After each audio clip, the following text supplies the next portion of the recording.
Israel, 30 years ago this year, when Netanyahu first became prime minister, adopted a strategy that was explained in a public paper called the Clean Break Strategy. And the Clean Break Strategy said, we will never accept, we being our new government, never accept a state of Palestine. We will occupy all of what had been the British Palestine, British Mandatory Palestine. In other words, we'll control Gaza, we'll control the West Bank, we'll control all of Jerusalem, and we may control other places as well. We'll never do that, but we'll face resistance when we make that claim and hold on to this territory. We'll definitely face resistance. We'll definitely face resistance of militant groups.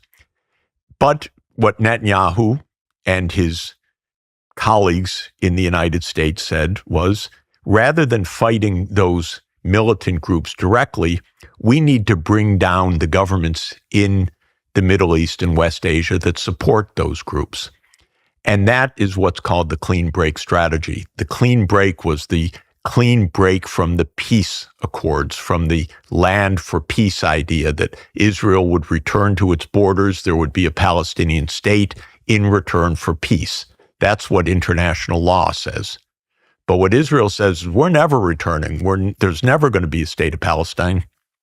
In fact, we're going to have what we call Greater Israel, which is all of Palestine, including Gaza, West Bank, East Jerusalem, legal Israel, but also expanded parts of the region. And when you interviewed Ambassador Huckabee, the U.S. ambassador to Israel, he put it very clearly that the great zealots, including Huckabee, and many of the Israeli leaders view Greater Israel as control from a big slice of Egypt all the way to Iraq, from what is taken to be even a biblical gift of God to the ancient Israelites, from the river of Egypt to the great river of Mesopotamia, meaning the Euphrates River. So Israel wants military dominance. The clean break idea was, when we aim for that, we'll find resistance. We don't fight and extinguish the militant groups because we can't. We have to fight the governments that back them. And that's where the idea of perpetual war in the Middle East came from, or not perpetual war, but actually specifically 7 wars were designated that would overthrow governments supporting Palestinian militancy. And those governments were Libya, Sudan, Somalia, Lebanon, Syria, Iraq, and Iran. And we've now been pulled into Israel's 7 wars. 6 of those wars have led to bloodbaths and disasters, from Libya, still in civil war, Sudan, unbelievably, in 2 civil wars, because we broke the country apart, and each of those 2 parts now has its own civil war. Somalia, there's not even a government. There is a government, actually, very nice prime minister that I know, but barely governance in the country. Lebanon, we see it's an invaded, basically destroyed country. Syria, the U.S. and Israel worked for 15 years from Obama until this past year to overthrow the government. That was an active covert regime change operation.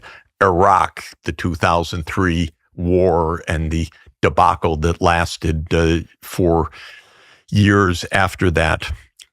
And Iran was the last. So 6 of the 7 places are in chaos. And from Israel's point of view, great. We like chaos. That means we are the military hegemon for all of that region, stretching from Libya to Iraq. Chaos is great. They can't get their act together. They're all in civil war. What could be better? The seventh is Iran. And that's where we're facing right now. And interestingly, when the war started, Netanyahu tweeted, "This is my dream come true," for 40 years. And I had to confess, I made a mistake. I always said 30 years because I dated it to clean break, 1996. But I didn't know Netanyahu before he was prime minister. I didn't know that he had 10 years more of dreaming of this war. So the off-ramp violates not only the American conditions of defending its imperial strength, but the Israeli dream of full control over the region. And that's why the off-ramp is so hard.